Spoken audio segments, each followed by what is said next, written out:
২০০৪ সালের ২১ আগস্ট আওয়ামী লীগের জনসভায় গ্রেনেড হামলার মামলায় যাবজ্জীবন কারাদণ্ডপ্রাপ্ত তারেক রহমান ও মৃত্যুদণ্ডপ্রাপ্ত সাবেক স্বরাষ্ট্র প্রতিমন্ত্রী লুৎফুজ্জামান বাবরসহ সব আসামির খালাসের বিরুদ্ধে আপিল করেছে রাষ্ট্রপক্ষ। বুধবার অ্যাটর্নি জেনারেল কার্যালয় থেকে বিষয়টি নিশ্চিত করা হয়েছে। এছাড়া আপিল বিভাগের কার্যতালিকায়ও বিষয়টি এসেছে।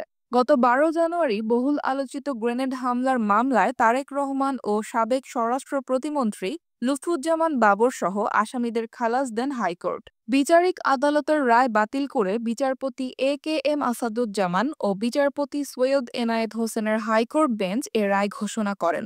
রায়ে আদালত বলেছেন, ২১ আগস্ট গ্রেনেড হামলা মামলার বিচার ছিল অবৈধ, আইনে টেকে না। রায়ে বলা হয়েছে, যে চার্জশিটের ভিত্তিতে নিম্ন আদালত বিচার করেছিলেন তা আইনগতভাবে গ্রহণযোগ্য ছিল না।